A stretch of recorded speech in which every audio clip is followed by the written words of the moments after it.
Hi, I'm from the Australian Government, here to announce our latest plan to take a once-in-a-lifetime opportunity and flush it down the dunny. You see, the car industry is currently undergoing an epoch-defining revolution, from the combustion engine to electric vehicles, EVs. This presents a unique chance to rebuild our manufacturing industry, upskill our workforce, improve our air quality, whilst tackling the climate crisis and advancing human civilization. Of course, on realising this, we said, nah, let's instead orchestrate a fear campaign about EVs so we can score points off Labor.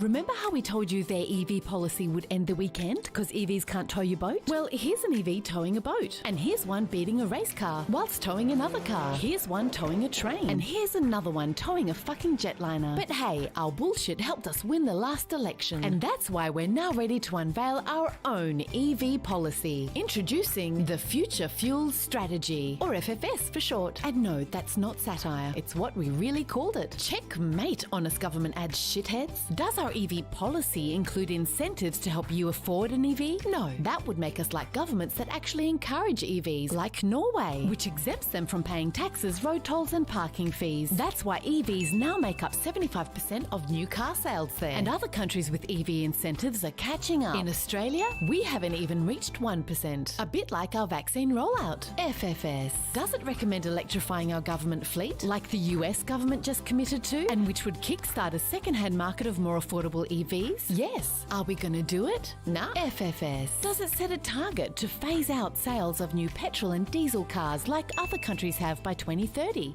35? 2040? Nope. That's why car companies aren't sending us their best and most affordable EV models, or opening factories here to build EVs, like the 30 new models GM has just announced. Which is why when it comes to powering choice, creating jobs and economic growth, our EV policy will ensure approximately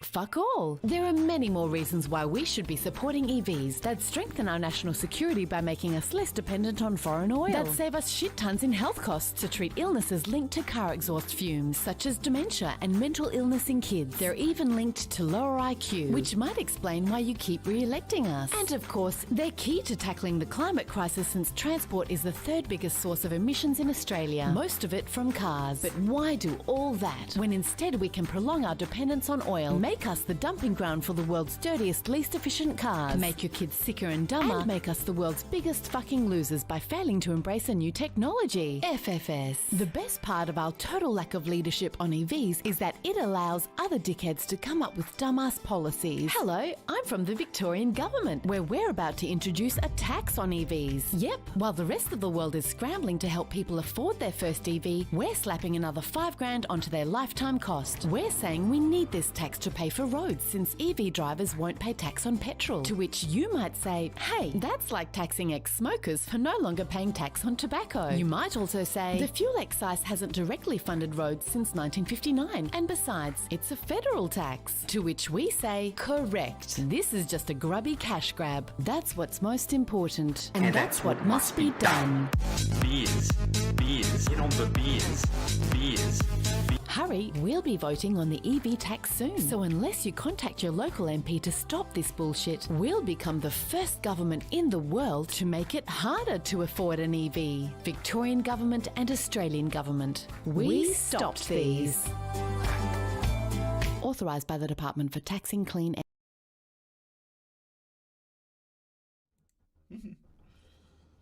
Yeah. Ah, well. Good day, everyone. Welcome to the Something for Nothing show.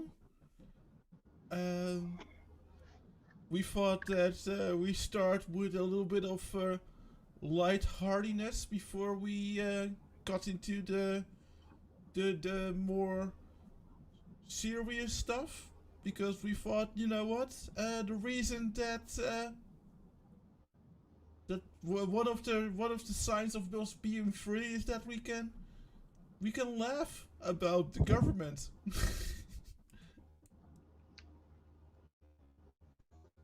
So how are you Cool, doing, there. Pretty good, mate. Yeah, nice call.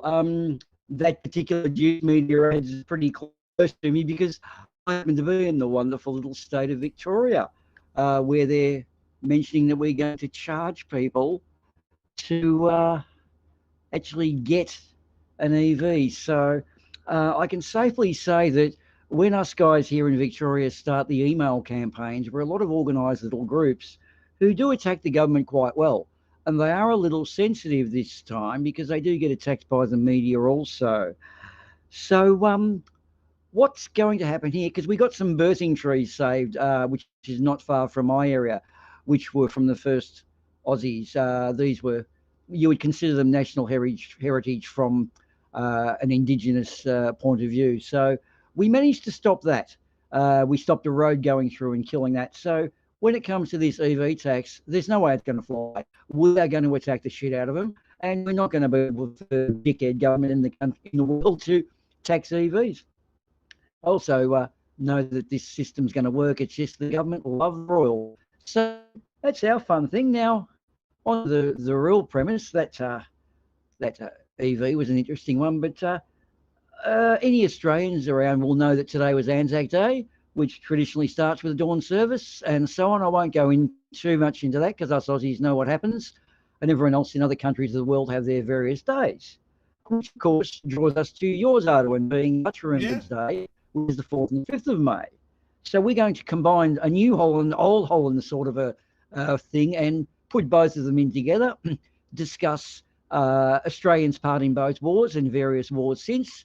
Not too gory, not too vicious, but we're also going to draw attention to a lesser covered part, which is what happened in Holland and the Dutch, the effect that the Second World War and various things have had on the Dutch population. A touch close to me because I actually have Dutch descendancy as well. So we're sort of combining this one together, Arduin. So why don't you give us a little bit on sort of what happens there in how you guys, well, commemorate and remember the 5 years of occupation that you guys copped through the Second World War. Oh yeah. Well. It's there's a lot of documentaries and actually movies about that time on television, like a week beforehand. We really lived through it here. We kind of really raised with it at school about what happened in the Second World War, especially because we didn't participate in the Third World War, even though it happened. Well, even though both of our neighbors participated in it, the Second World War is really significant for us. It's a bit of a it's a bit of a little bit difficult to explain why it is why the Second World War is so important to us. Part of it is that we still have a pretty big Jewish community in the Netherlands, especially in Amsterdam. Yep. So it's a big part of that, and it's well, we basically the Germans basically started by completely demolishing one of our bigger cities. So that's also sort of a thing. And of course the hunger winter at the end of the war, which where the most of the stories of the people that haven't been in camps and weren't people that had to go in hiding come from. The most of the stories are about the hunger winter, which just sounds like a really horrifying moment to be in. Well, for anyone without this thing into a huge history, and best way to describe, I suppose, what it was a difference from the Netherlands' point of view is the fact that the Allied forces, who really, like the Second World War was First World War round one, they just repopulated and had started again. It was always set up to happen, whether or not it was an Adolf Hitler or someone, it would have occurred. There was just all the powers that needed this to happen. Now, on the First World War, it was basically aristocracies combining with arms dealers to flog weapons based on tribal beliefs. And, although patriotism is a very healthy type of thing, patriotism in the case of a world war across Europe has a very dangerous effect. Now, a lot of the indecisiveness of the Allied forces, being France and England, didn't allow countries like the Belgians or the Dutch or Sweden, etc., or Denmark to declare one way, because the odds are you were going to be invaded. So you had to not intimidate the forces, but you also needed the support of the Allies. Now, you guys were actually occupied for 5 years, almost to the day. And something I've got to draw attention to now is we see all these Karens that whinge about having to wear a fucking mask and my sovereign citizen rights. Basically, look back at these people back in the Second World War. They were in lockdown for 5 years, whether you like it or not, and you popped your head up, you got a 9mm slug in the face. So what we have now is pretty much what our great-grandparents went through. And back in London in the Blitz, people were living in subway tunnels. There was no whinging about it. If you go outside, you'll get a V1 rocket falling on you. So when you look at someone whinging today about having to wear a mask in a Walmart, it's like, geez, get real, man. What some people really went through, they had no choice in. But anyway, we won't try to drag the moods down too much.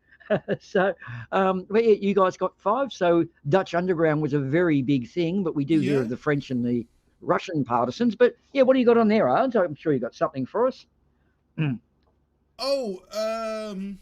Yeah, very not that much actually.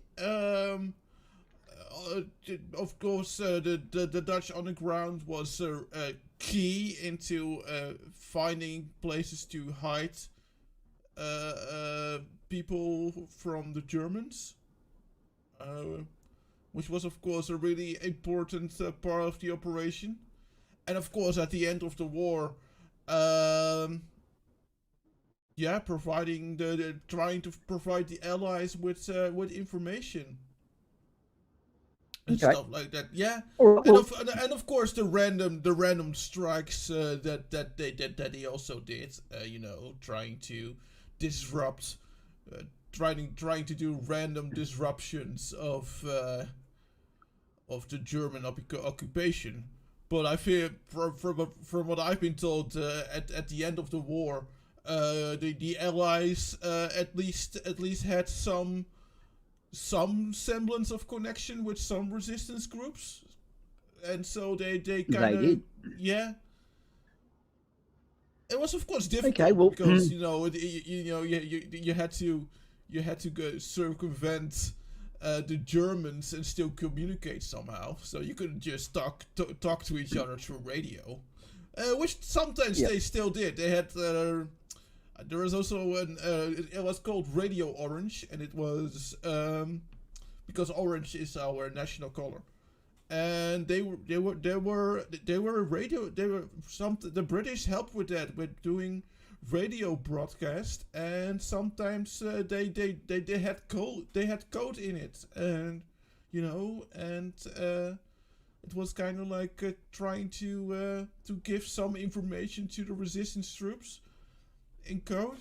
And they would also broadcast speeches by the Queen, trying to encourage the people that were listening. And of course, people who were caught listening to Radio Orange were immediately arrested. So that's what it wasn't without risk even listening to it. Yep. Now, something I've got to bring up is I always wondered how someone like Adolf Hitler got into power, and yet pretty much demonstrated to all of us over the last 5 years. I won't point the finger at any three. I'm sure we know which one it might be. I now see how Adolf Hitler got into power under fanaticism. Thank you to our wonderful friend, Mr. Trump. People get so fanatically stupid over things, and it sort of puts things in together. Now, if you can sort of tell us about back in those days, to be social, you kind of didn't really have a choice other than to join a social group that ended up having, well, Nazi influences or rather Yes, you've got an example of that, haven't you? A friend or something, or a friend of a Yeah, friend? my grandparents used to go to this hotel in the middle of no, not in the middle, in Germany, and it was in the middle of the mountains. It was just a tiny mountain village, and there was there was a guy there, a man there, the grandpa of the family, who had the same age as my grandparents, and he actually used to be a soldier, a German soldier, and what he told was, listen, it's tiny mountain village, no cars. Um, you're that those youth groups in the region were basically the only means of socialization with your fellow people of your own age, and that youth group kind of became the Hitler Jugend, and it was kind of like, not necessarily becoming a social pariah, but it was just that there wasn't really anything else to do than being in that youth group, and then becoming a soldier was sort of a, well, it was basically a natural progression. You almost had to opt out instead of write yourself into the army, basically. And that is how he became a German soldier, and he was sent to the Russian front, and he was quote unquote lucky that on his way to the Russian front he got gangrene in one of his legs, making him disabled for the rest of his life. But if that wouldn't have happened, he would have been at the Russian front and most likely have died. And Right. he wasn't, or at least he claimed not to be behind the ideology, but it was just that that's kind of how it went. You kind of were almost forced in that situation. You almost have to opt out, and opting out and not joining the army is that was kind of a no-no in a country that, yes, it was a dictator, but there were plenty of people that still openly supported Hitler. So opting out of joining the army, you couldn't, you didn't really do that at the risk of also risking the social status of your entire family. Yeah, it's virtually social suicide, isn't it?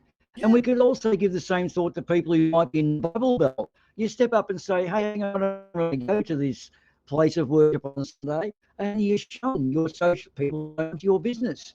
As we know throughout Europe, during the earlier stages, the Jewish 6 Star of David, whatever you call it, if that was placed on your window, it was a method of don't come to this shop. And they claimed it was a Jewish Bolshevik conspiracy. That was communism. I mean, a religion and a political ideology as a conspiracy, to me, to organise something like that poses far more questions. But that's a belief, the enemy within, the enemy without. We get it here. There's always someone. When you hear someone say the left or the whatever, there's someone I don't like. And then they always point to someone overseas. And generally a religious foundation gives you a way of grouping them. And I dare say people who are Jewish were targeted because traditionally they do get very good jobs. They have strong family bond, go for education, and become very powerful and get targeted because of it. The funny thing is that it was also because they were targeted that you were often successful, because they of course, don't forget that there were also a lot of that it was also it was also a stereotype. I mean, there were also plenty of Jewish families that lived in extreme poverty. But of course, you can imagine if you're already being ostracized, it can be in a weird way be a motivation to work hard for it. And of course, yes, you band together in community, and banding together in a community, in a close community, can also have its benefits of gaining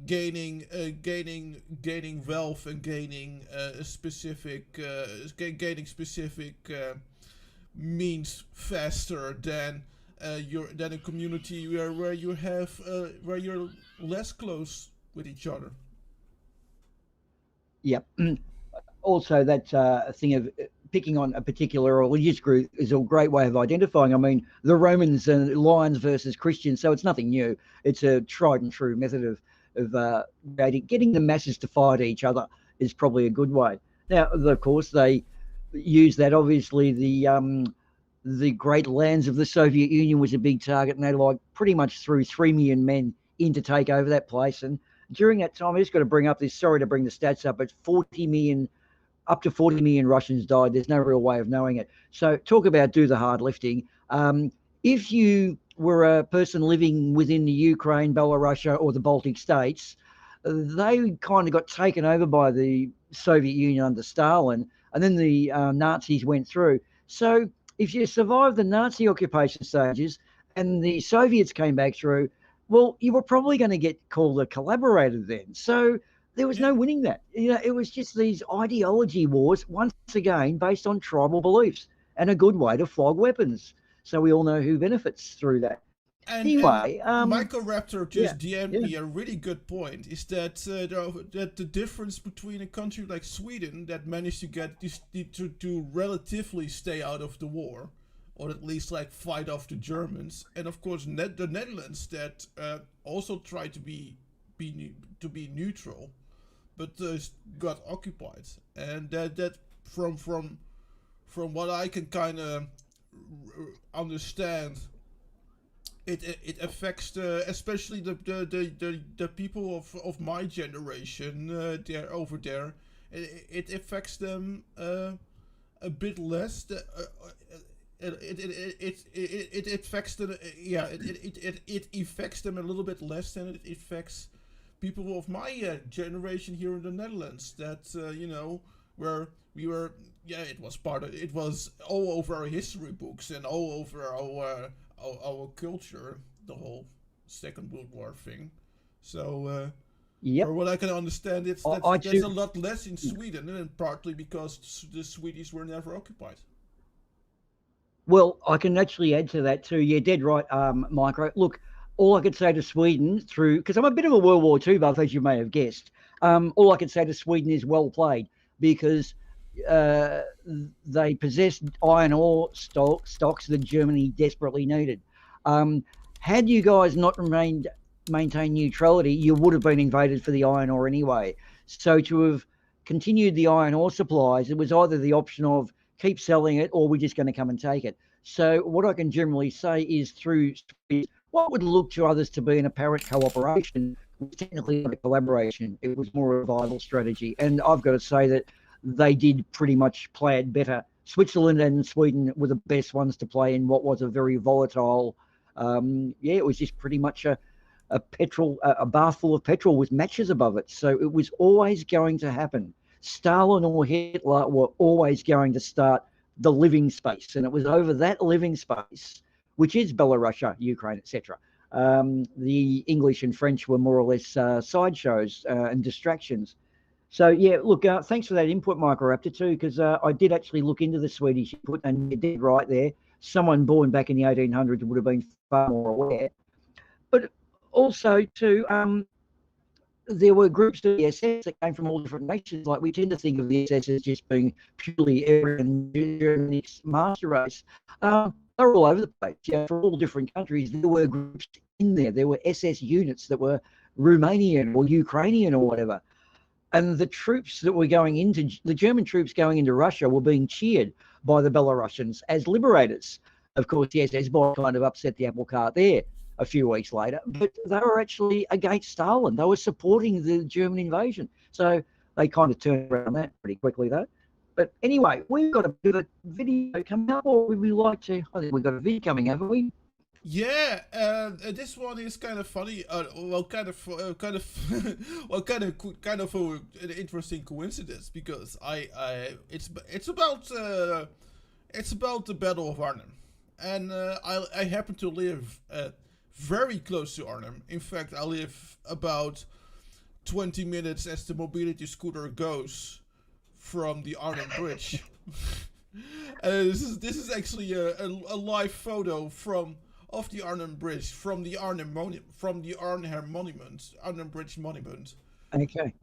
Um, And that will be a 25-pound cannon there. yeah, That's yes, an English gun.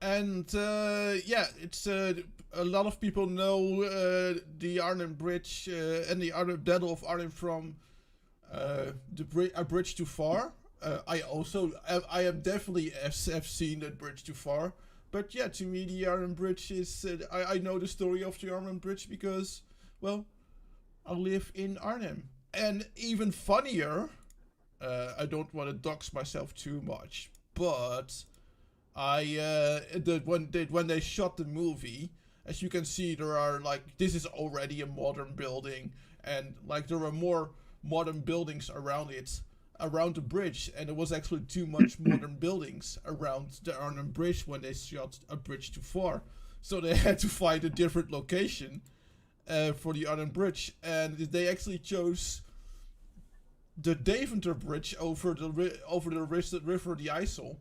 And funny enough, that is where I was born. So they actually used this bridge that you see on screen now for the movie, because they have a similar design, and the surrounding buildings aren't as modern as they were in Arnhem.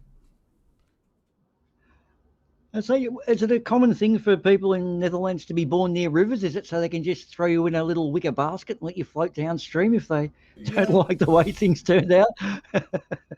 Lots of waterways. Okay, all right. We have a lot of river, a lot of water in the Netherlands. Yeah. So. Yeah. Look, just before we get into this, something I was going to say. My particular sort of tie to the war is my old man actually served up in Darwin as an aircraft mechanic. And one of the things that I did notice that a guy I worked with when I was in my early 20s, he was old enough to go away and wanted to have a crack at him, but because he was trade qualified, they didn't let him go. And the whole mentality, and I said, so you dodged a bullet? No, I wanted to go, was his reply. So people were keen to go and spend time. Now, during the father actually served up in Darwin, he worked on quite a lot of aircraft in the beginning. Something really did about what happens within the war was this business of people sending a white feather, sometimes a chicken feather, but it was supposed to be a dove feather. And these were sent to Australians serving in Africa from people back here saying that you're a coward, you should be here defending us from the Japanese. Now, they were posted there not by their choice. And that particular issue of these people who are back here being judgmental and sending this white feather, it's just a crock of shit, and it's so misinformed to have done that, because these guys did not want to be there. They'd be African desert. They wanted to be here in Australia. And it's sort of funny how certain things get brought up, like there could have been guys who had come back, but you were told how to not dance with a shirker. That's someone who shirks his duty, or a skiver. And if there was anyone of age to serve, women were taught how to refuse them, and they shouldn't be looked after because they're not right. These guys might have actually done their time. And so this persecution shit that happens at home is actually very, very bad and very cancerous as well, because you don't know people's backstory. My old man actually did serve in Darwin, as I said, and there is a cool story that comes out of it, in that a couple of days of each year there are these little bugs in a swamp that light up. They actually are fireflies. They're a type of very small firefly. And what happens is they all arced up, sort of showing off their asses, being nice and bright and saying, hey, girls, come and check out this. Look at me. And what happened is, because they would normally black out the villages and there were bombing raids happening, they would have seen the lights emanating from the swamp. And they actually went and bombed the swamp, thinking it was the city of Darwin, because at altitude you can't really tell whether it's a bunch of fireflies. So many fireflies probably gave up their lives on that night, but that's one of the more interesting stories. He also was in a particular dorm where they were staying, and the dorm was a little run down, and they decided to repaint it or whatever. They moved everyone into what was a hangar and put all the beds in. Complaining that it was, bad for mosquitoes and things like that. One of the bombing raids actually hit the dorm that they were staying in, and had they not moved out, painted and refit it, my old man might not have been around. Therefore, I might not have been having this conversation. So we sort of dodged a bomb in that case. Maybe it wasn't like a split-second thing, but yeah. So my old man had a tie, and my uncle also went over to Africa, and I don't really know much stories from him because you didn't like to ask, because a don't ask, don't tell scenario. But he, I believe, served in some of the relieving forces to Brooke, so he wasn't around to Brooke, but he was one of the guys into get in there and pat him on the back. So I have a genetic connection to World War II through family, and yeah, there's stuff around, but they didn't talk about it that much. So anyway, the failure of Commanders and the Arnhem Bridge. Let's go and do it. It is September 19th, 1944, and the setting sun highlights what's left of the town of Arnhem. Lieutenant Colonel John Frost takes cover as the sound of a strafing Messerschmitt cuts through the constant rain of screaming artillery shells. He and his men have defended the town for 3 days now, and there still hasn't been any sign of relief from Allied forces. By this point, they're beginning to run out of defensible positions and supplies. But the sound of petrol engines snaps Frost's eyes to the bridge's southern end, desperately scanning through the turmoil. As the clamor grows louder, he looks in vain for any sign of British tanks. When he sees none, his heart sinks. Realizing the sounds are coming from the opposite end of the bridge, a group of British airborne soldiers holler as German tanks round a corner, guns thundering. No one is coming to save Frost and his men. For the rest of the night, they will fight for survival alone.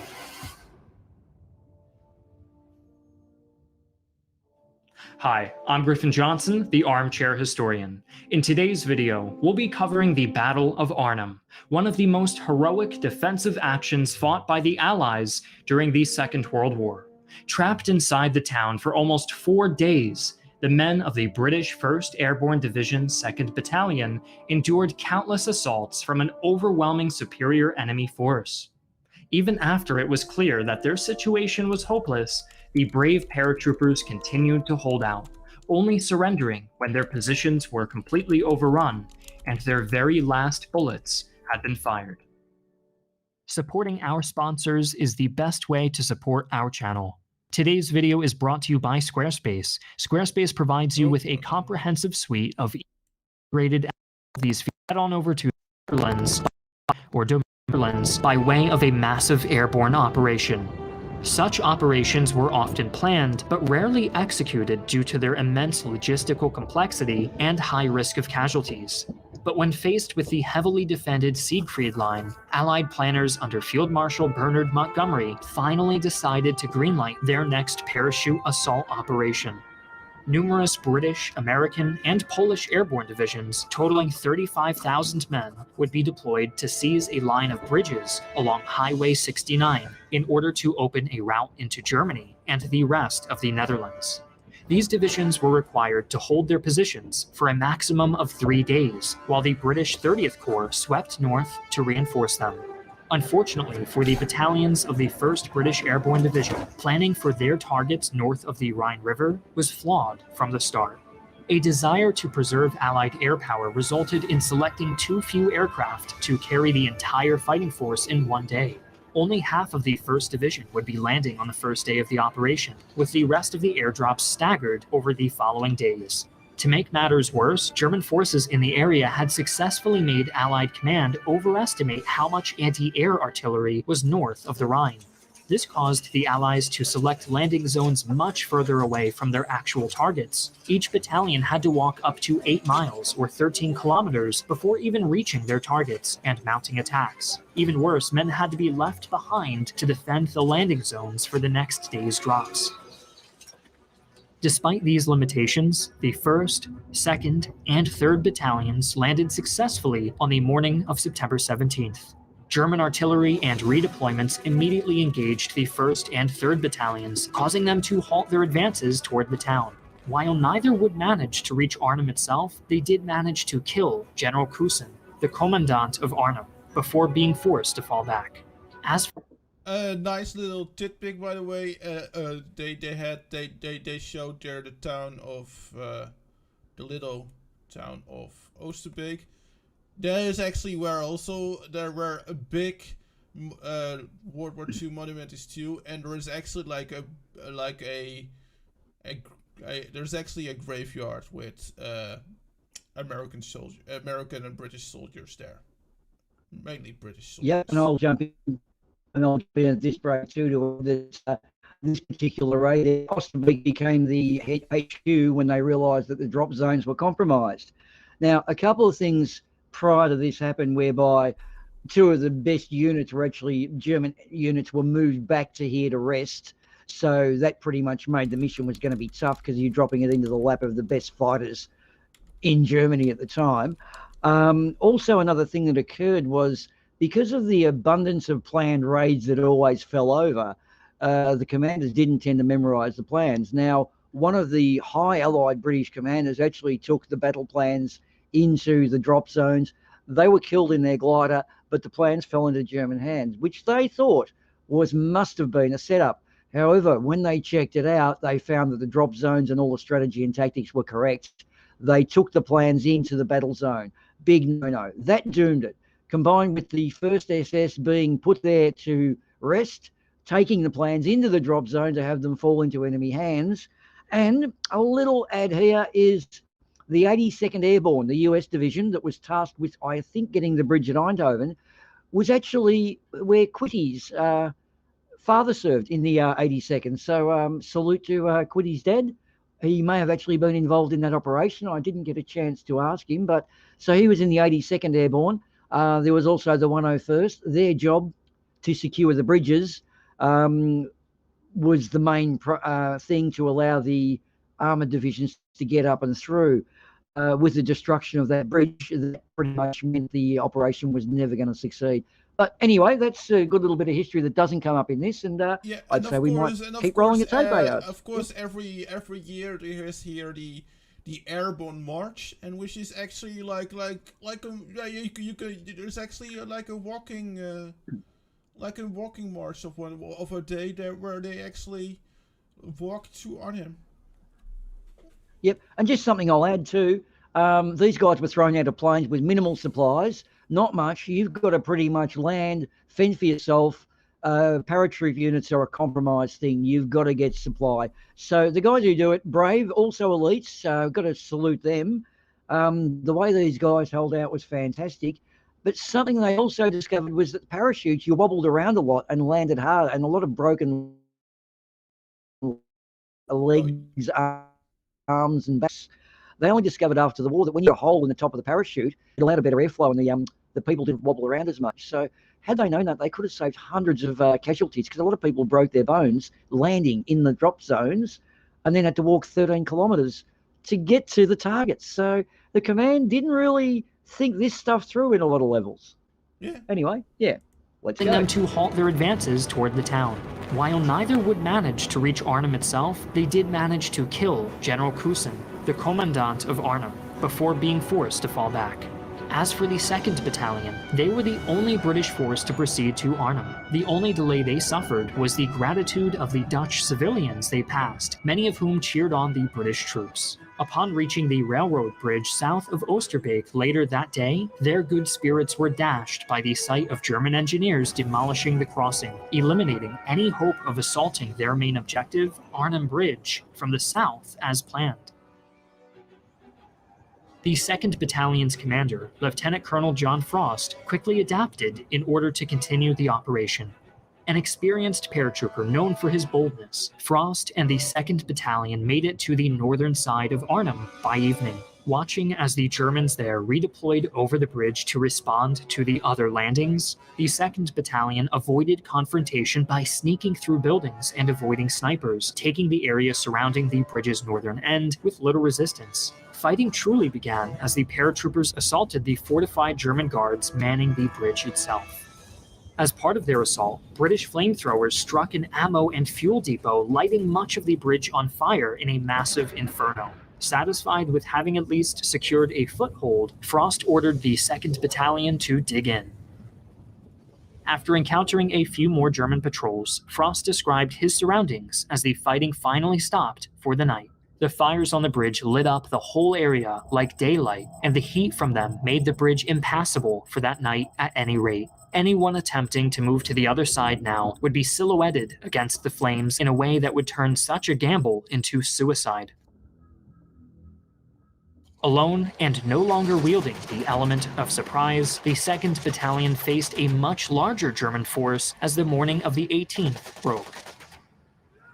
Now organized and aware of what they were up against, the Germans resumed their assault when the 9th SS Reconnaissance Battalion tried to push across the bridge from the south. In their attempt, a number of armored cars punched through the British position before their 6-pound anti-tank guns could disable the rest. This bought time for the 9th SS Panzer Division to surround Arnhem, assaulting the north end of the bridge and taking up positions in overlooking homes and buildings. As the 2nd Battalion struggled to hold out, German mortars and artillery assisted the assault with constant shelling. Frost describes how close the defenders came to collapsing. Each hit seemed to pulverize the masonry, and the appalling crash of these missiles against our walls scared the daylights out of headquarters. Although they endured the onslaught, the 2nd Battalion ended the day in much worse shape than it had begun. With plenty of wounded and dwindling medical supplies, the beleaguered paratroopers continued to hold out for reinforcements that were still miles away. The Allied battalions outside of Arnhem continued attempting to press their way into the town as more airborne troops began to drop. Most that did so faced German opposition immediately and were forced to join the 11th, 1st, and 3rd Battalions in Oosterbeek for their own defense. German forces quickly besieged the town, trapping them inside and ensuring no relief reached Arnhem. On the 3rd day of fighting, the Germans decided to switch tactics. The arrival of German self-propelled artillery meant that most of the day was characterized by shelling and bombing rather than continuing to rush a fortified British battalion. By the afternoon, the Luftwaffe had begun strafing runs on houses occupied by Frost's forces, and the 9th Panzer Regiment had arrived at the northern end of town. You can get why the surroundings of the Arnhem Bridge were way too modern after all of this. What I do love though is this particular presentation of it really gives you an idea as to what happened. Commander Frost and his mates holding out in that little section. I mean, that's balls. Yeah, well, I don't know if you know, but the bridge, which is now more of a replica than the bridge of then, it actually been renamed the John Frost Bridge after somewhere in the 50s or the 60s. Yeah. Yep. The 2nd Battalion's dire situation better than he did, German commanders pressed the attack with a systematic approach.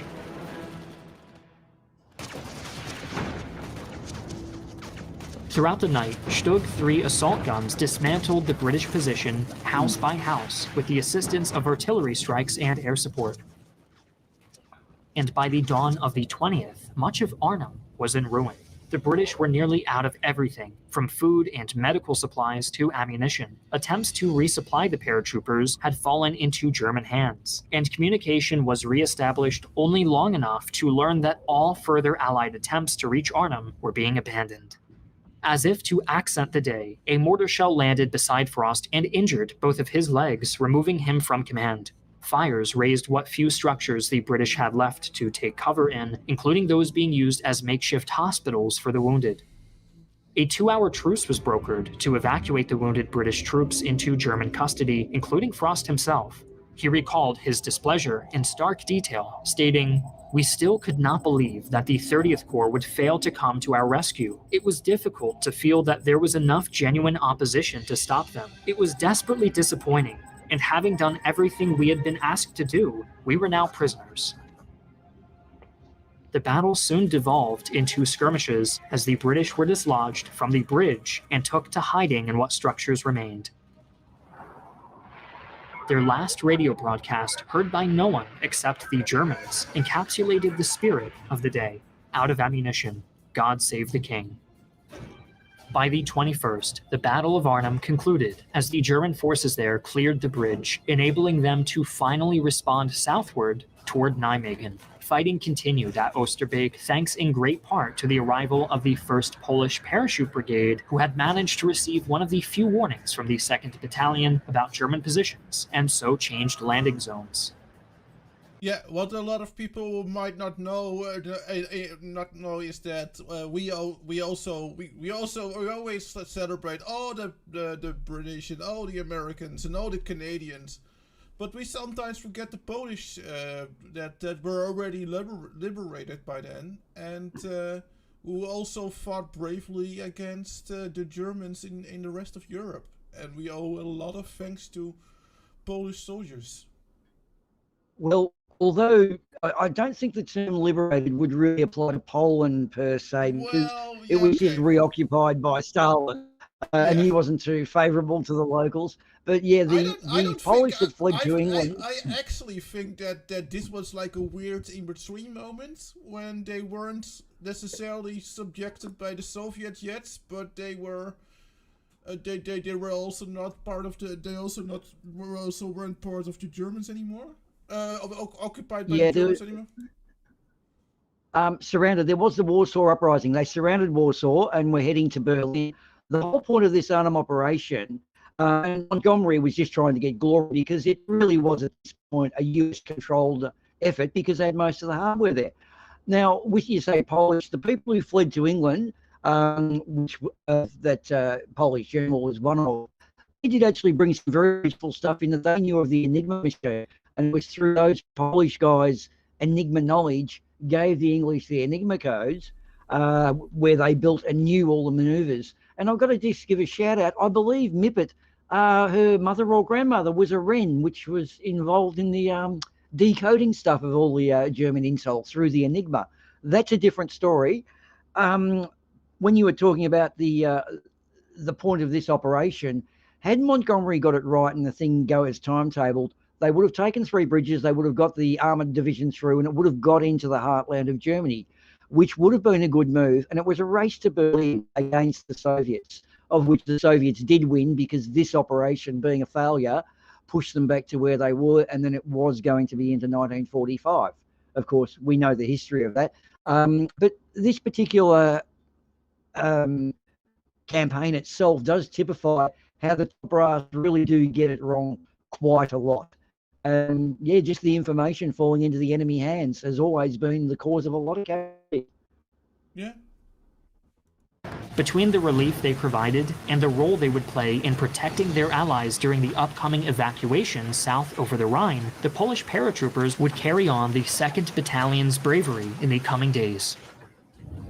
Overall, the Battle of Arnhem was a failure for the British. Blame for the devastation was assigned almost immediately to the 1st Polish Parachute Brigade, whom the British described as having fought very badly at Arnhem, despite never once setting foot in the town. Cooperating with the wise advice of their very supportive British allies, the exiled Polish government saw to it that the 1st Brigade's commander was removed immediately. Despite its overall failure, Operation Market Garden did succeed in capturing and holding strategic locations south of the Rhine. This allowed the Allies to liberate much of the southern Netherlands before winter set in, and gave them a strong footing to launch renewed offensives the following spring. The rest of the country would be liberated as late as May of 1945. Lieutenant Colonel Frost would endure German custody for 7 months. In the years following the war, he became a legend among the British Army, much like the rest of the 2nd Battalion. Dropped hundreds of feet with little support well behind enemy lines, they had fought to the last man longer than expected, exemplifying the experiences of the paratroopers throughout the war. The missions that these soldiers undertook, successes and failures alike, were unlike any the world had ever seen. Thanks again to our sponsor. Yep, and funny enough, what he mentioned there, that before winter set in, a large part of the Netherlands was liberated. that actually caused some extra problems for the people in the occupied areas during the last winter of the war, because the occupation of that part of the Netherlands also meant that there was less supply of food, and that combined to a extra harsh winter meant that people, especially people in the big cities of these still occupied areas, were starving. Because there wasn't, of course there wasn't any food supply from the Allies, and and that actually led to my grandfather being forced to eat cat twice. Ow. Out of hunger. The other thing too, I've got to say that presentation was just awesome. What was his name again? Just a quick little plug for him, for anyone who wants to go and... Yeah, good point. I have queued up here to share. It's animated history, and the Armchair Historian. Definitely check him out, because he makes more videos like this, and it's pretty good. Yeah. Now, something he didn't touch there, and I can see why. It's also because the operation was a failure. And we're talking, there was the first SS Panzer Division. These guys said diehard super Nazis. The reprisals on the people of Arnhem was actually pretty phenomenal too. Like, anyone who could have been involved was give us a reason not to shoot you. So there was some pretty bad shit went down within the city of Arnhem and generally around because of the failure of that operation. Anyone seen cheering would have been instantly, okay, you want to be watched. So the very sad outcome, and that's, as I said, the first casualty of war is the truth. I can't emphasize that much. Finding the figurehead to sack the Polish general, whose name escapes me, but I'm sorry to him for that. That's just a load of bullshit. It was a lot of other stuff. It was bad planning from the beginning. And, Montgomery was trying to be a rock star, and he didn't get it. It was him fighting between him and... So anyway, there is something too, because we're about to go to our wonderful little break, which will be the Emu War. But look, something from the previous war that I do have to bring up, and being in the spirit of the Anzac, there was, most people know of the famous Red Baron, Baron von Richthofen, who, despite getting 80 kills and could retire, go out there and do missions, because I guess that's what you do. He was the whole, look at me, I'm a fighter ace, but towards the end, he was embittered by it. Now, they never quite knew who shot him down, but there have been some documentaries on the BBC with Dan Snow and a couple of very reputable sources worth watching. But from all indications of where they've been to the battlefield now, it looks like he was actually shot down by an Australian anti-air gunner called Cedric Popkins, who himself lost a leg a few months later and was repatriated back here in Australia. And all he ever said was, when he was asked, is he said he let off a few shots in that direction and the plane started spluttering. The kill was also possibly accredited to someone else who was in a different position, or a Canadian pilot who said, I really don't think I did it. So Cedric Popkins, bit of a legend, never ever kicked up a fuss about it. So it's one thing that's not known commonly in Australian circles, let alone the rest of the world, but it looks like we shot down the Red Baron. So that's a little bit of a feather in the cap for our guys who go and serve in other people's countries.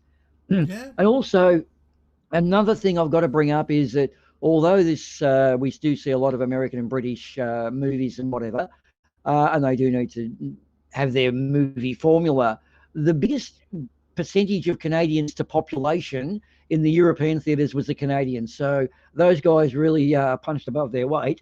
And in an overall context, the highest percentage of casualties to population was actually here in Australia.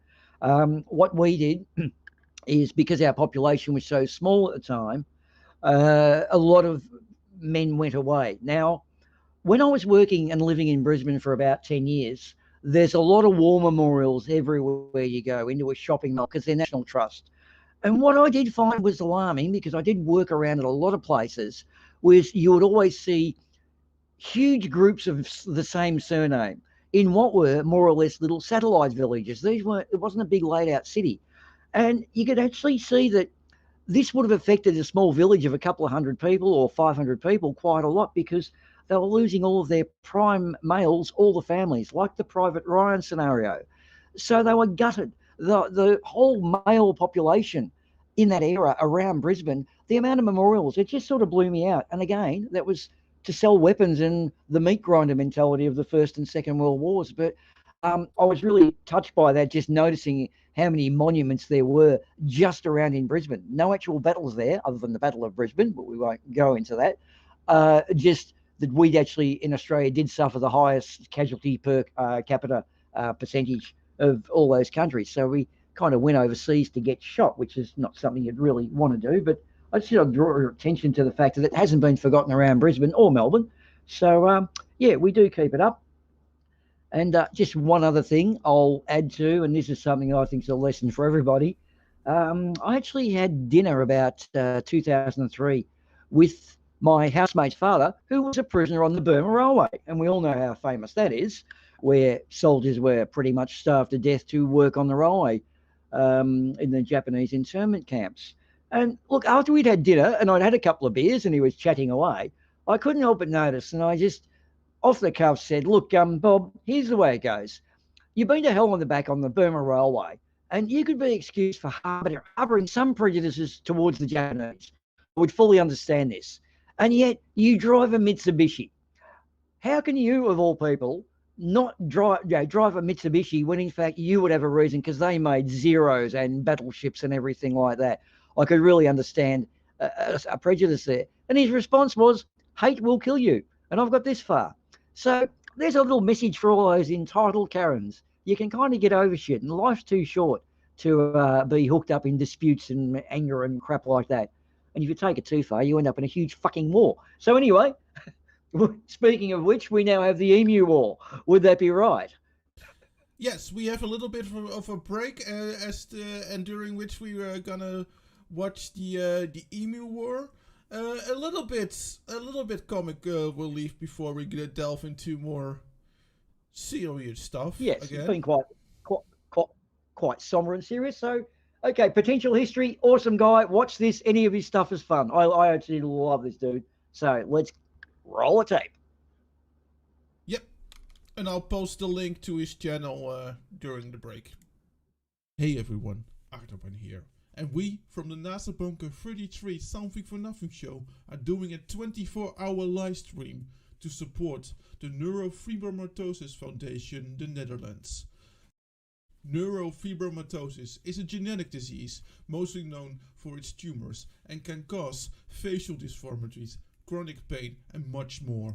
The Neurofibromatosis Foundation in the Netherlands supports research, creates literature, organizes patient meetups, and does a lot more to help patients with neurofibromatosis. So help us support the Neurofibromatosis Foundation in the Netherlands and come see us live on May the 8th to May the 9th European time. We'll have guests, play game, talk a lot more about neurofibromatosis and what it is and what it means for the patients. We'll just have a lot of fun, but also have some serious moments here and there. So May the 8th to May the 9th, NASA Bunker 33, watch your channel and donate. Here we are. I still can't believe my dad let us even touch his new car. Oh yeah? I think it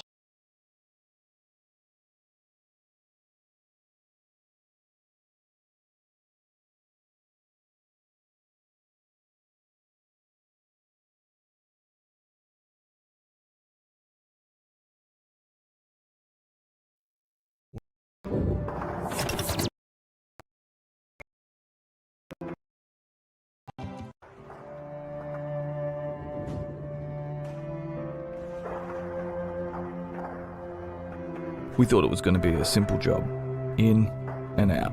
Of course, we had no idea what was waiting for us.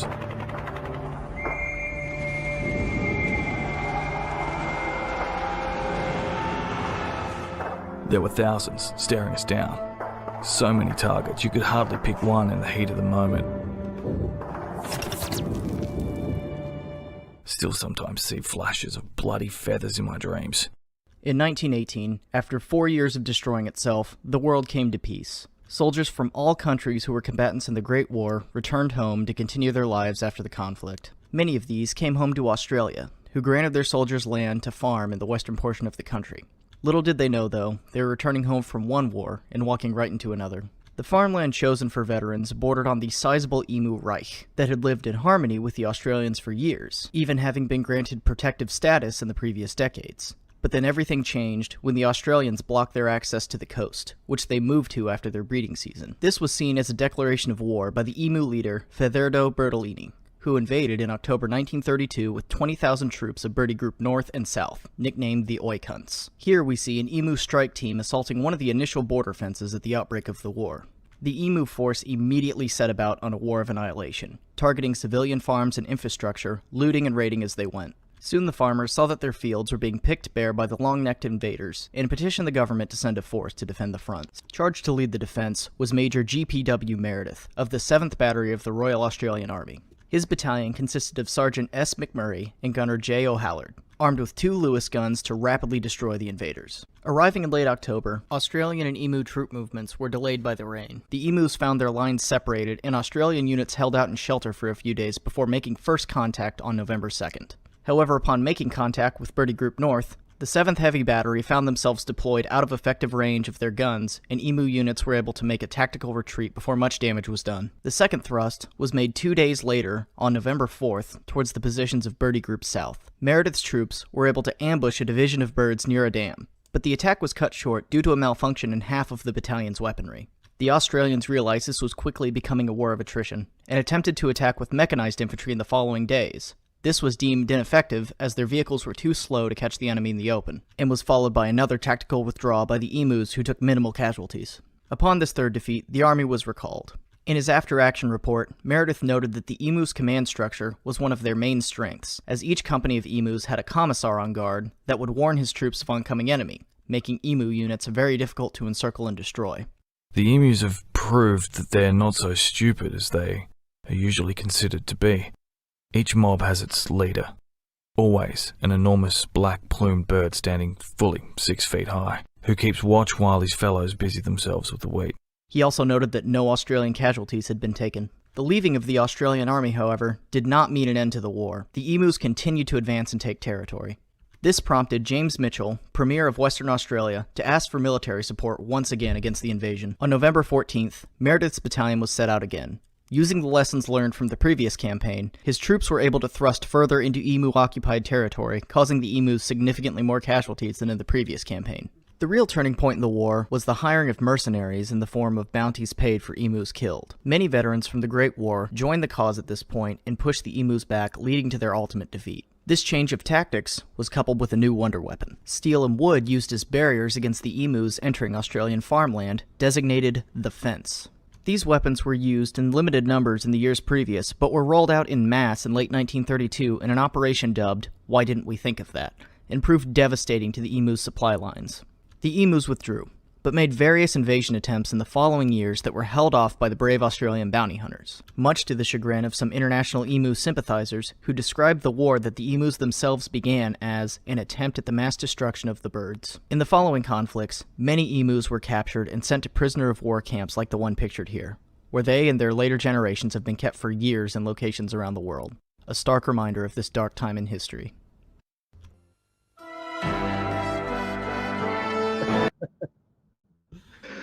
So that was a little bit of a relief after all the heavy shit. And before we do even more heavy shit. Yeah, okay. Just to keep it on that line. It's so funny reading the comments in this particular clip because there's some great... When you read comments after a YouTube clip, it's so funny. There's some really good stuff in there. The one thing I think he missed was the Bird Reich. That would have been beautiful. The Emu War. Look, rumor has it that Fernando Bertolini actually escaped to Argentina after the war, so that's a bit tricky. But I can say, without that, half the platoons of the army's weaponry, that was 2 guns, one of them jammed. I like that. But look, we built a fence, and we were going to make the Emus pay, but the Emus did not pay for the fence. So had it been not for the fence, we probably would be speaking emu by now, because as you can see, they had a good command structure. And look, technically, I've got to say this, but there was no treaty ever signed. So on a technicality, the Emu War has never actually stopped. It still exists. However, we have been able to turn the communist kangaroos into a sort of a, how do you say, a war of attrition against emus. But us humans are still held up on the coast. We have beachhead position, but we really can't make inroads into the desert. The emus and the kangaroos seem to have that. So as much as we're a rather large country, yes, the emus are there. So yeah, I did like a Potential History's effort at describing it. And I like the way he just sort of throw it out, because we did Operation Why Didn't We Think of Putting Up a Fence? And we actually have a dingo fence as well now, which goes, apparently it's longer than the Great Wall of China. So we've got the Great Fence of Australia. Anyway, that was a good little view, mate. I like that. Thank you very much for putting that one up, and thanks to Potential History for making it. Yeah. So, back to the more serious things of life. A little bit about how about the reality of that war. There were a lot of course, we all know about how the Jewish people were, well, basically just hunted down, and you know, treated like dirt, and eventually they tried their best to murder as many of those innocent people as they could. So of course they would go into hiding with perfect strangers, and one of them is the very well known Anne Frank, who everyone probably has heard about. This is a picture of her, and she wrote the famous Diary of Anne Frank. Now, I don't know a hell of a lot about it, so could you give us a little more on the sort of history, or is that covered in what's up in our vid? No. I can tell a little bit about it. Well, she was actually born in Frankfurt,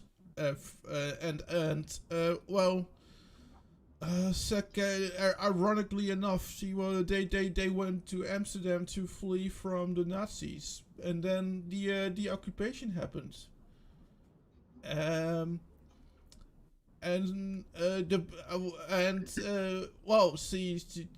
her birthday they gave her a diary, and she basically barely started writing in her diary when they had to go underground. And that is basically the story. She was eventually discovered and sent to a camp, and only the father sadly came back alive. But the interesting of the Anne Frank diary is essentially that it is just a diary of a 14-year-old girl. It just happens to be that 14-year-old girl was had to hide to try and save her life because of who she was. And that is the powerful thing about the Anne Frank diary, because she falls in love, she has her first kiss, you know, she's talking about the annoying like the annoying people that she had to hide with, you know. She had to endure the fact that she was a young girl and she couldn't go anywhere. And there was of course far too few space for so many people, especially when you're such a young girl. So it was essentially, the diary is essentially just like I said, it is just a diary of a 14-year-old girl, There's essentially nothing special in it except for the fact that it's written by someone who happened to be in that situation, and that is what it makes it more special at the same time. So let's roll the tape, shall we? Yeah, let's roll the tape. And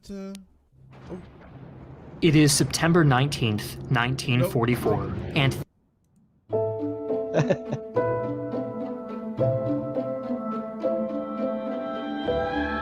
Anne and the others in hiding were frightened they'd be found. She wrote in her diary that one of the helpers, Victor Kugler, was concerned about house-to-house searches for hidden bicycles. The Nazi occupiers wanted all Dutch people to hand in their bikes.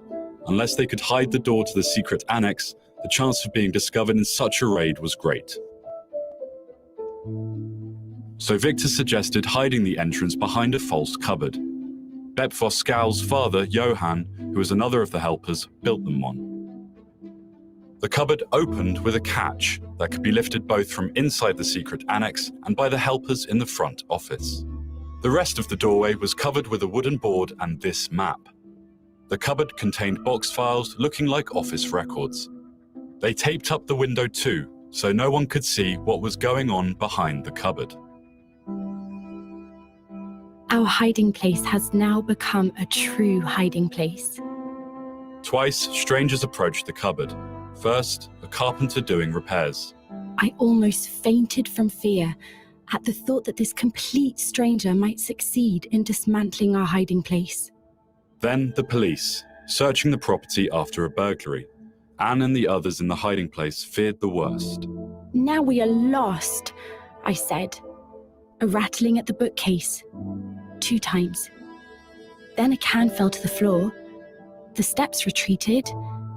We were saved for the time being. 2 narrow escapes. But on the 4th of August 1944, the bookcase failed to provide the protection the group in hiding depended on. They were discovered and taken away. Yeah, that was a little bit about. And you could see from her quotes that, you know, it reads like it ironically reads like some kind of adventure story, but it's real. That's and the ironic thing, the other thing is that they still don't know what prompted them being discovered. They like why the German soldiers were there to look for something. There are rumors that they might have been given up, which sounds like a horrible thing to do, but sometimes it's under duress, and sometimes and it was also, food was on stamps. So, giving up some information like that could mean the difference between starving and not starving. Which was, of course, the point of the whole food stamp situation. And another theory is that maybe they were looking for food stamp fraud for evidence, and they just happened to find this group of people behind the bookcase. They're not sure, and I don't think they'll ever be sure. And the video alluded in the beginning of it that they were afraid of being discovered because the Germans were looking for bikes. It's well. What you point out, though, is interesting insofar as we always talk about the soldiers that went there, but when they moved, they were generally supplied with food and that, whereas people like this, the suffering, and in the case of the Netherlands, for 5 years of occupation, there would have been, you'd be living under houses in cold conditions. I mean, I don't know cold because I'm in Australia. We don't get that cold. But so for 5 years, you would have been, well, go finding food, try to fish. If you get something, you might eat. So you'd be cold, tired, and hungry. not knowing when the end's going to come, and that sort of just that despair. These people did not go outside to go fishing. Right. No. These people. Oh, that's yeah. These people did not leave the attic or the basement or whatever. They stayed there. Maybe during the evenings where windows were supposed to be taped up during curfew anyway. Maybe they would come to the living room in some cases if the family where they were hiding was like daring enough to do something something extra risky, maybe, but generally no, they stayed in their basement or the attic, or in this case a back room. They did not go outside. These people did not see the outside for sometimes a couple of years.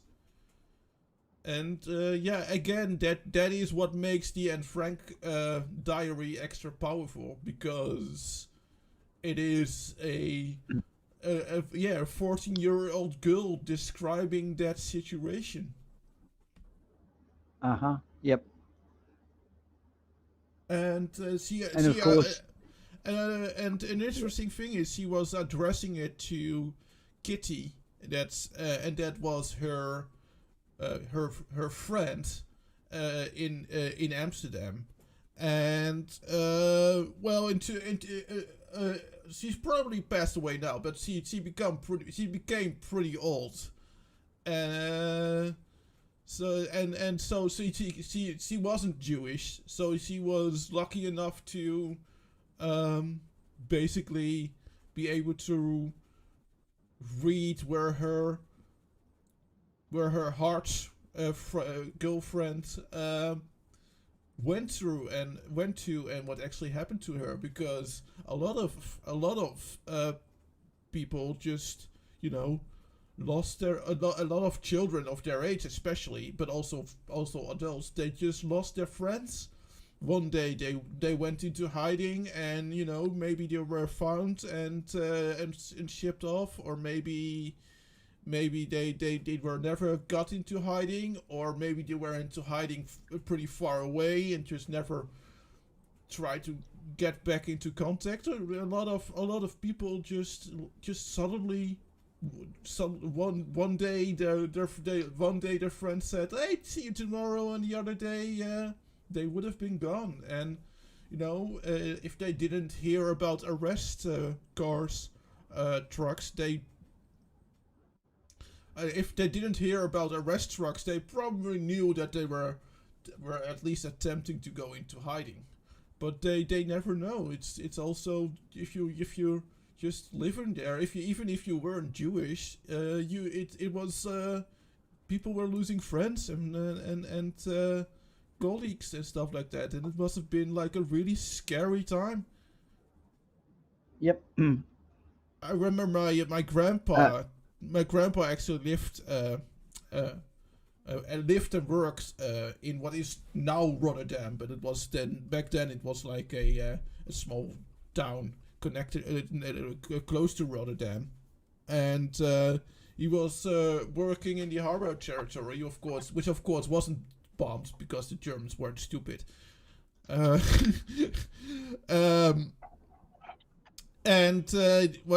the Allies were, of course, bombing that area, and during the air raids of the British, my grandpa and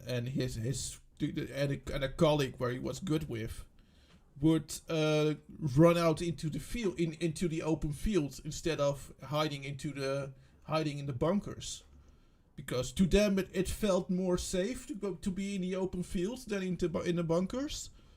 But the problem was they were gone for much longer than the people that were hiding into the bunkers. So their boss on the work floor kind of put an end to that. He said, no, you gotta hide into the bunkers, because otherwise you'll be back way too late, and work needs to be done even though all these air raids are going on. And it was the one time he was hiding in a bunker, and a bomb dropped exactly on the bunker. And basically sparing my grandpa with mere meters.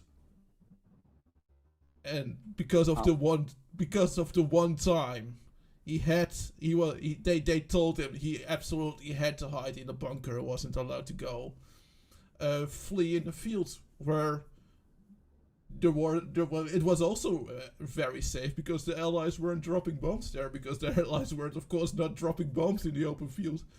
They were aiming for the buildings there. Well, you would hope so.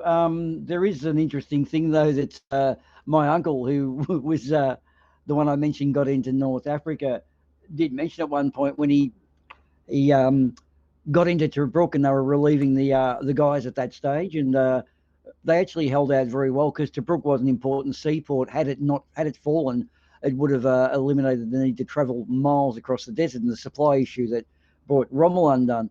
But one of the things my uncle actually said to one of the diggers, the rats of Tobruk, was so it must have been a bit of a pain when the English went back to Alexandria and left you guys here by yourself. And he said, no, we had a bit of faith in, because those guys they're shooting, they can't even hit sand, and we're in the desert. So in a sense, the Aussie guys in Tobruk would have relieved that the English servicemen had headed to Alexandria. Yeah, and and of course, until this day, aircraft bombs and also grenades, of course, are still a problem here. They sometimes when they build build a new neighborhood or redo old buildings or whatever, they sometimes run into an old aircraft bomb, and then a decision has to be made. Do we evacuate the area if it is somewhere where people live, or do we just ask people to stay inside? And is that enough? And do we take the risk of moving it if it is in an inhabited zone, or do we don't take that risk? It's actually still a thing here. That's very regularly grenades or aircraft bombs are being found that are still dangerous, especially after a digger has dug the aircraft bomb up and probably at least shook it around a little bit. You never know if it's when and if it's still gonna blow. So they have to detonate the bomb some way, or at least That's an interesting thing of droids and remote control units that we now have. We do have the technology. Believe it or not, there's a whole reality series in America where the Canadians were doing shell practice into a lake, which has now become a popular area. And a big thing of working is guys going in and poking around, looking for unexploded 155 millimeter shells. And they were just doing target practice at the time. And also across North Africa, there are still mines that are active. There are a lot of the local herdsmen actually have a leg missing because they stepped on a mine that was 30 or 40 years old, and they've lost body parts. So the problem with mines, they're very indiscriminate. Mines and unexploded bombs are still a problem to this day. Yeah, what you say about drones? I don't think they often use drones. It's because they're not so unsafe that they have to use like drones or robots. They can just walk there relatively safely, place a charger, and but they do need to be experts to do it. But I don't think they necessarily have to use robots. It's not that dangerous, but it is dangerous enough that we need to get rid of those things, and sometimes they just drilled in the ground. They don't get exposed until they start digging there because they need to be digging there. Yeah. One thing though too, which I know this is a very bittersweet thing to swallow, but although right now what we're doing is using wartime as our title, one of the things that war actually does do is develop things very quickly. Like a lot of the inventions we have now, when we enjoy in peacetime, were developed with the idea of killing each other. Now, something I've got to draw attention to here is the famous Leonardo da Vinci tank that's in one of his designs that we all know of. And it's got a couple of big wheels that it actually doesn't work. The design itself won't work because the wheels go in opposite directions, which Da Vinci knew. There was no way he didn't know that. But he actually patented or put his design in with flaws in it in case someone covered it. Now, his theory of that tank and his war machines was that he will make war so scary that no one will want to go to it. There will be no participants. The exact same line of thinking was in Richard Gatling's mind. He developed the Gatling gun. Who's going to walk in this machine gun? That's not going to happen. Of course, that was proven wrong, as did Oppenheimer with the atomic bomb. He has said that war is now so dangerous no one will participate. So the best intentions can sometimes lead to the worst possible outcomes. And still to this day, people still do go to war, although it appeared to many big developers that we could stop it by doing this. Yeah. And also Nobel, the Nobel Peace Prize. He actually made his money out of dynamite. And the funny thing about that is dynamite was a better explosive because nitroglycerin, which was used, was very dangerous. If you dropped it, it exploded. So it was very hard to blast mines. And the Nobel Peace Prize was brought about by his saying, this dynamite, this explosive stuff, so give something back to the community. Although it technically made mining and exploding things more safer. He sort of created the Nobel Peace Prize as a way to keep the missus happy, I guess. Ironically, there's no Nobel Peace Prize for maths, and as was brought up by one of our math people here, his wife ran off with a mathematician. So there may be a reason there is no math Nobel Peace Prize. But anyway, just to digress a little bit, so the best intentions of war machines was to stop war, but it just didn't work. And like Troll the Dwarf rightfully said, lest we not forget, and that is why true. That is why we have Memorial Days. How do they do that in Australia, Boomer? Can you tell me a little bit about that? Well, yes, I can. And to those listeners, Anzac Day today is the 25th, dedicated to the Aussie guys that went into the Dardanelles, which is in Turkey. Winston fucking Churchill, who I have zero respect for, was the Lord of the Admiralty at the time. And he basically thought sailing a battleship up the straits in Turkey would make them surrender because they believed that Turkish politics was stable at the time. For those who don't know, Turkey, the Austro-Hungarian Empire, and Germany were all allied. They were the Central Axis powers, which was pretty much Europe from the Middle East up to Denmark. Of course, the Tsarist Russians were on the east side of that, and the French, British and American allies were all on the other side. Now, our guys got sailed up. They couldn't get in. They didn't surrender. They dropped us onto a beach, and there were very fierce Turkish soldiers who decided to fight for their countryland. And as you know, people fight harder when they're fighting for their homeland. After the campaign was discovered to be unwinnable, due to, again, the top brass making many more wrong decisions. Bit of a pattern emerging here, isn't it, guys, when you're not going into the front line? But anyway, our guys there did struggle. They devised some very good ways to get the withdrawal. The biggest problem they had was to get the minesweepers in to clear the mines out of the ocean, out of the nearby beaches. They came under artillery fire and couldn't bring the battleships in because the mines were there to get rid of the artillery fire. So they were on the beach and thought the Turks would surrender. Their bravery is commended. And here's the thing that I find amazing is that our service actually respect the enemy's bravery as much as they suspect their own. They don't hate the Hun or the Turk or the German. They respect the combatants. They don't respect the leaders, the pricks that make the decisions. And for my mind, Churchill, Stalin and Hitler, they're all as bad as each other. This great Winston Churchill, he was a nutcase. He was a dead set warmonger. He fucked up the Dardanelles.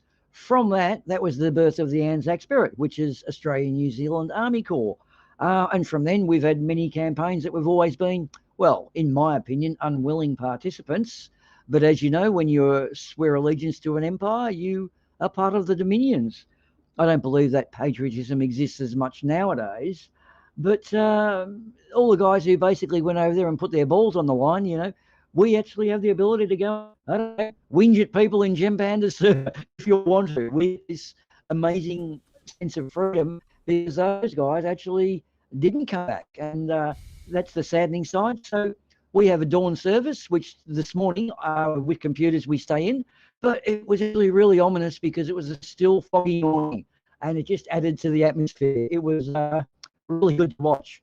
And what happens now, because most of the original combatants have either died of old age, anyone who's a descendant can march with their grandfathers or whoever's medals on. So we pretty much have marching services in most of our capital cities. And what we do have is what's called an RSL, which is a Return Soldiers League. They're generally like a hotel.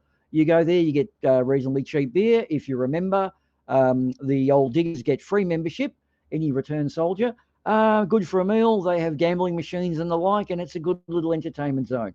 But any of the RSL members, i.e. return soldiers, say their ultimate dream is to see the end of the RSL, because if there is no RSL, there are no return soldiers. That means there's no war. So that is their ultimate goal. And again, salute to those guys. Thanks, guys. We appreciate you. Do you want me to play the video of the about Anzac Day first? Whatever you want. Yeah.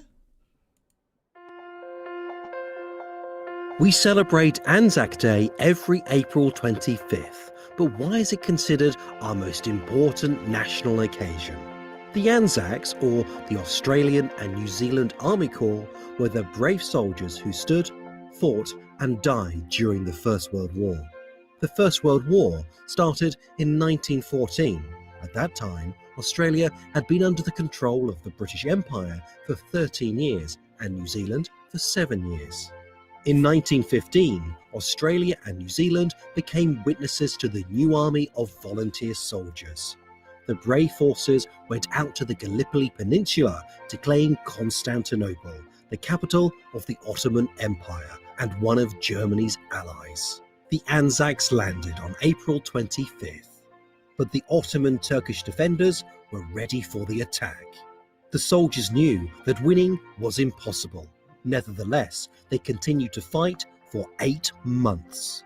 Notwithstanding the hardships, bloodshed, and the loss of over 8,000 lives, the end of 1915 marked the end of the battle for the Anzacs. They were successfully evacuated by the British. The story of the soldiers, the Anzac legends who gave their lives in Gallipoli, hit the hearts of the citizens of Australia and New Zealand. In 1916, they made April the 25th the day these heroes are to be remembered for their sacrifices and their commitment to uphold liberty at all costs. Today, Australia and New Zealand hold special events each year to remember and express their gratitude to the Knights of Gallipoli, who selfishly risked their lives for the common good and for believing that their respective countries are worth fighting and dying for. Lest we forget.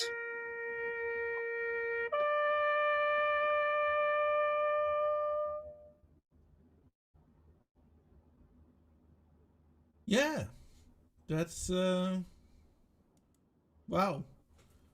Yeah, well, to me, the First World War always kind of, it's weird. Being from a new country that was neutral during the First World War, it's always been difficult for me to understand how big of a skill the First World War was, but it was actually yeah. Well, to actually look at it, the map has changed significantly from what was First War Europe, because Germany actually only unified about 50 years earlier. It was a bunch of little states and duchies and whatever else. And the Tsarist Russia and Germany actually had a common border with Austria-Hungary, which is all these smaller countries now being the other predominant power. So when the Germans invaded in two directions, because they were dragged into this war, I won't get right into it, but the Franz Ferdinand being assassinated by some guy was the whole thing that started. It was all getting ready. There were crumbling aristocracies and they needed to sell weapons. That's pretty much it. But the Russian Empire fell to pieces, and there was the emergence of communism. That was the Russian Revolution in 1917. The Germans basically couldn't maintain it. They liberated all of those states, which was Belarus, the Baltic states, etc., and Poland re-emerged because Poland was totally not there. And then, of course, the troops headed over to do the trench warfare of the First World War, and the Americans came in. That sort of set the balance off. But by carving out those that land in between Germany and Russia, what occurred was that then set the stage for the Second World War to come in. So they bled each other dry, kept running each other into machine guns. Everything fell to pieces because there was no youth left to run into machine guns. And so for 20 years it re-emerged. So the Second World War technically was part two of the first. It had to resolve these political ramifications. And as we know, after the Second World War, the Soviets technically won. So communism was half of Europe and NATO was the other half of Europe. Once the Cold War then emerged, I personally know of the Cuban Missile Crisis of 1963 when Khrushchev and Kennedy were talking to each other and spy planes were shot down and we were on virtually the brink of a nuclear war, which is funny. When the actual leaders die, they kind of find a way to not have a war then, but they can always commit troops to battles, but they don't commit themselves into it. And something that's lesser known is in 1983, 20 years after the Cuban Missile Crisis, there was also an Able Archer operation where the NATO forces were doing a pretend invasion. And there were itchy trigger fingers on weapons back then too. So if anyone wants to look into Able Archer, 1983, we were also on the brink of nuclear exchange back then. Sorry, my friend, I am breaking up a little. My upload speed's a little bit rough because I'm in the country there throws the dwarf, but I'll try to keep it as brief as I can. So although we learned from the First and Second World War, there's been two known potential nuclear exchanges. So are we learning, or will we learn? Yeah, maybe. I don't know. And that maybe kind of leads me into the Dutch Memorial on I think so. On May the 4th. Yes, where we celebrate. We remember those who have fallen in war since the start of World War II. So we also include people who have fallen afterwards. And yeah, I made a short video about that. So let's watch. Let's do it. On May the 4th at 8 p.m. on different places in the Netherlands, memorial services are held to honor those who have fallen since the start of World War II. The ceremony starts with the playing of the last post, after which 2 minutes of silence are being held. After the 2 minutes of silence, we play the national anthem. Whatever happens before or after depends on the memorial service. In Amsterdam, for example, the ceremony starts with the king and the queen placing the first flower piece at the National Memorial. After the 2 minutes of silence that follow, there are several speeches and poems being read. Well, in the meantime, several representatives of different organizations are placing a flower piece at the National Memorial. At the same time, at the Waalsdorper Vlakte, a place where several resistance fighters were murdered, a large copper bell is being rung. This is the only time a year this large copper bell is being rung. There are no ranks, and there are no speeches or poems. Before the last post, they stop the bell and hold the 2 minutes of silence. After the 2 minutes of silence, the bell ringers start ringing the bell again.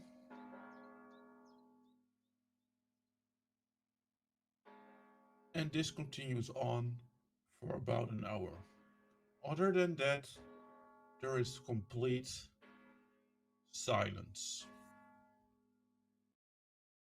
Both these ceremonies are televised separately on national TV, and this is usually the way people in the Netherlands hold their 2 minutes of silence.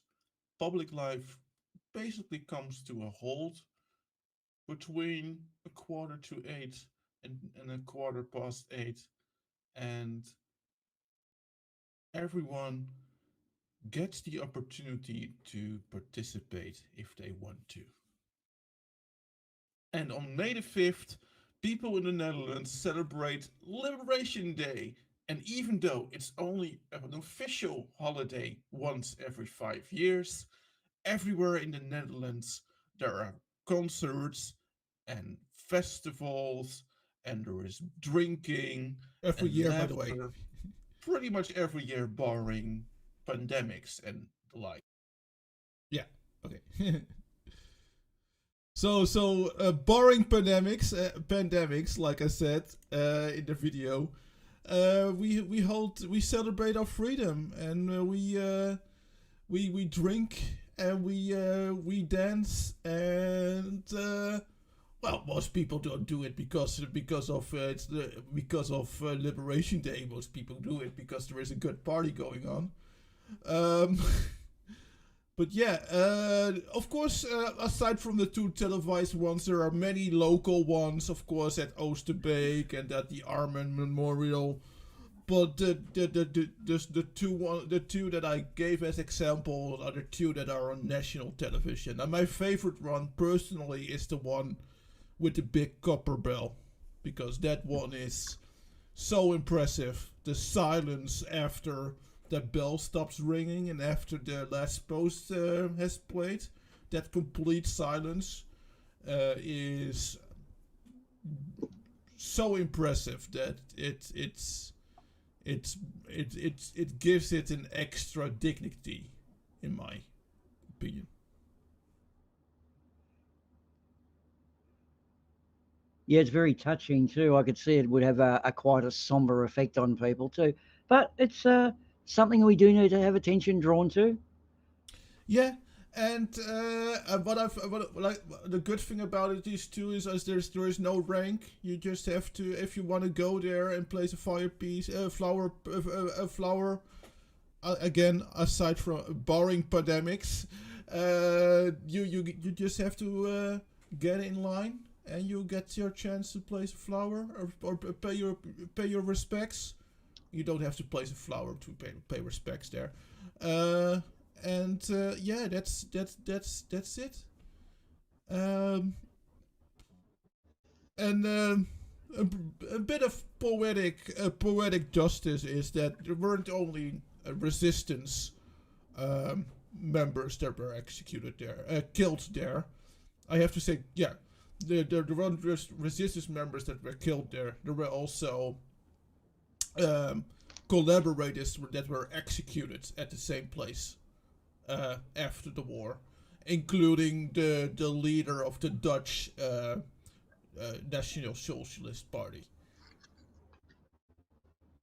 So a little bit of poetic justice in that regard. I believe you Dutch guys have a bit of a history of eating prime ministers, don't you? Oh yeah, I think we did that once, and I wouldn't be surprised that it will happen again with our current prime minister. Right. this is not necessarily a threat. This is more of a promise. Yeah. Although the Prime Minister eating policy is not without its charm, I somehow think we're in the same boat here in Australia, but I don't think anyone want to eat ours. It's just something a bit pungent. It'd be like eating, I don't know, eating goanna or something. Yeah. So although eating Prime Ministers, yeah, it could be a worthwhile future policy. I don't see us doing it too soon. Apart from, there was one other thing I did want to add with this whole thing of bringing it back to the decisions made by the upper echelons. Although we know that World War II did end with Nagasaki and Hiroshima being bombed, there was almost a coup in Japan whilst they were waiting to arrange the surrender, where the warlords wanted to take over and keep the war going for the glorious death of 100 million souls, as they called it. And that there was actually going to be a third nuclear bomb dropped on Japan around the 19th. It wasn't quite ready. Fortunately, the coup was overridden, but the warlords in Japan still didn't get it. They wanted to put every man, woman, and child in the country between them and the enemy.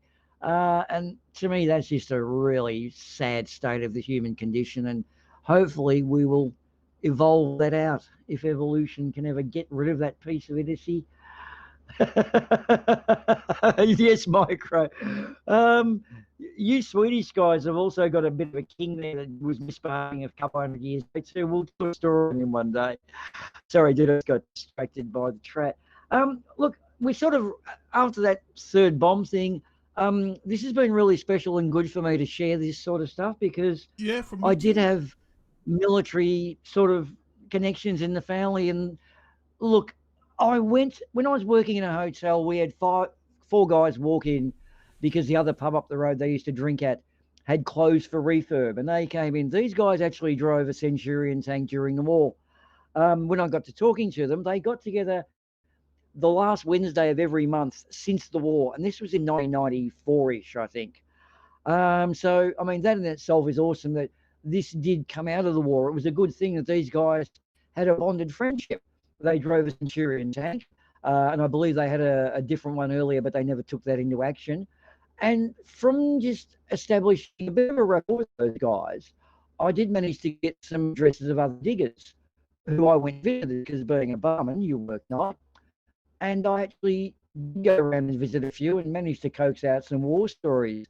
The condition being I won't release any of it until 2014. Now I'm in the possession of these wonderful diggers' tales, which will be releasing. I just don't know how to deal with it, because it's such gold that I really want to do it justice, and I do need someone to help me make stories into something good. So anyway, that's something I do need to share in future. But we've just been through a COVID crisis. You know, people in the war copped it for 6 years, so let's give them a thought. We've just been through a megalomaniac, narcissistic leader. Let's make sure that never happens again too, guys. We can have bad politicians, not narcissistic ones, though. So for me, that's a bit of a wrap. What do you want to wrap? Should we do some chilling, or have you got some final thoughts to add? Yeah, no, only that,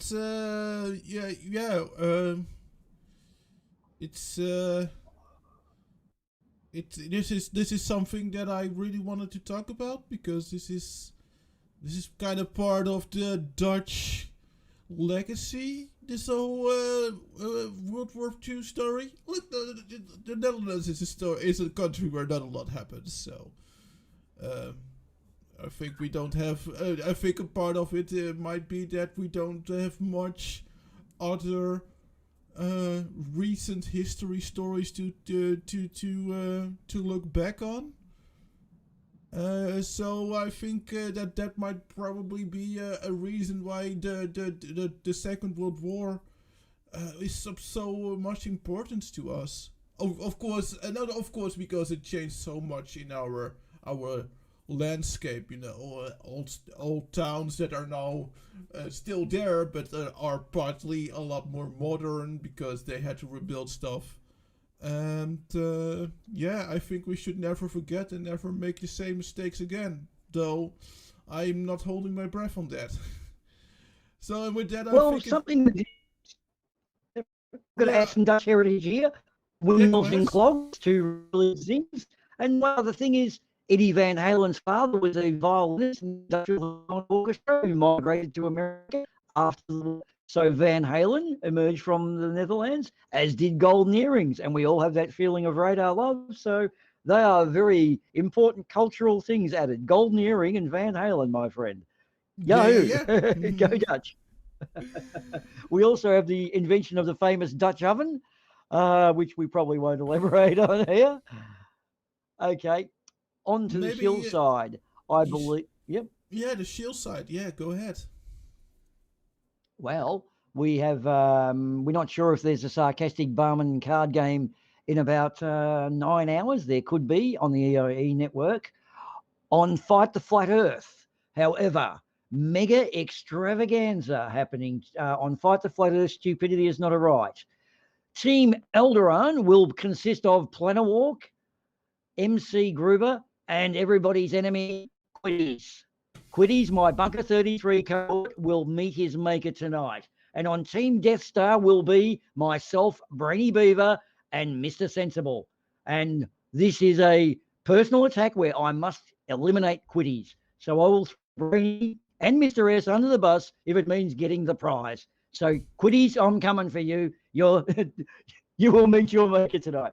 So Fight the Flat Earth, that's about 10 hours. Stupidity's not a right, fun show. There's also the EIE doing the Uncalled 4 in about just on 14 hours from now. Also with Arduin. Who else can we give a plug? Potential history. See you next Tuesday of Barman. Of course, all the video by the Sarcastic Barman. Of course, all the videos where the channels where I already shared links of in the side chat. And let's not forget another promotion of our 24-hour stream in 2 weeks, which will be it will have ended by now in 2 weeks in support of the Neurofibromatosis Foundation, the Netherlands, with optional donation links to similar organizations in other countries, and with the goal of raising money to help improve the quality of life of people who have neurofibromatosis. Very good. And that's a wonderful thing too. We've really been putting in a lot on that. We've got a lot of support from other people, so that'll be mega. My personal will be, if Quiddies has recovered from his pending injuries soon, he will be eating chili, and I'm going to be paying for that. That's my donation, is going to see Chili's and Quiddies and Punchy eating chili. We also may have TT Guy eating mealy worms. So, the culinary skills, what some people will eat, and I'm going to pay for that pleasure alone. And it's a good cause. And I think it's also safe to say, if people pay enough money, he might, TT Guy might put a nail through his nose. Not kidding. This is getting sadistic now. Yeah. Okay. So what we're doing is, due to recent things in the various communities, we're not actually wanting to handle any of the money. We're just going to give the address of the necessary charities. No.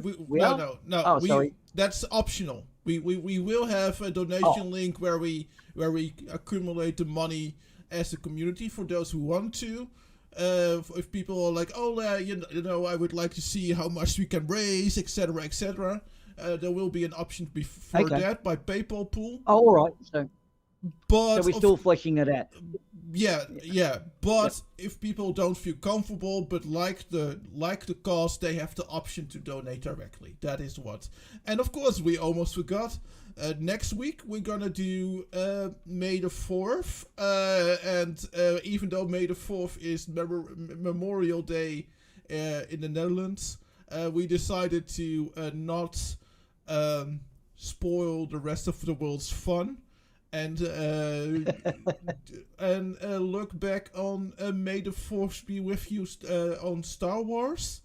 And we have a beautiful young lady that's our esteemed guest. And that will be Miss Microraptor. And it will be doubling up her birthday. Yay, so cool. Of course, next week's guest Microraptor. We didn't forget, as Arduin said, we got it right. I was going to do that too. Thanks, Micro, and thanks, Arduin. This has been awesome, dude. Yeah. And this is fun, Microraptor, because you said your birthday is on the 4th. My birthday is this Wednesday. So you're all going to be drunk. I gotta be drunk. Right? I gotta be drunk on the 28th. Oh yeah, definitely. I'm not promising any streams, but who knows? I might do a birthday stream. Oh, a drunk cyberpunk or something could be cool. Who knows? Okay. Yeah. Yep. All right. Well, look. This gets into a really thing that's very near and dear to me. There's a certain poet called Dolly Monster who lives up in Port Hedland. Wrote a poem. He's actually written quite a few, but he wrote a poem called "The Horses 1915." I've been given the pleasure of being able to publish this whenever I like from Noel. So, Dolly Monster is an excellent poet. Hopefully, I can do this poem some justice. But this is basically one dedicated to the men, women, and the animals who pay the ultimate price. So, if you can cue that up, Arduin, I'll just take a drink of water and try to not stuff this up and do this in my best Aussie digger voice if I can. Yeah, and since after that will be and after some signers will be signing off, I guess this is our goodbye. Not a problem. So see you guys next week after this poem recited by Mr. OK Boomer from Blackrod.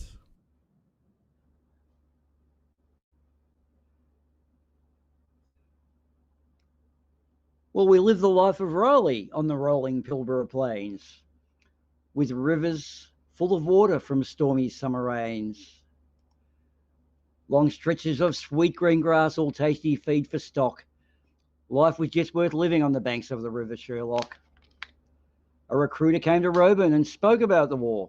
We were told it was our duty and we'd be in it just for sure. All the boys we knew all our lives had signed up on our day. For us, it was just a given for us to go away. So we were rounded up and put on boats and rickety tree trains and moved across the Sinai Desert where it never ever rains.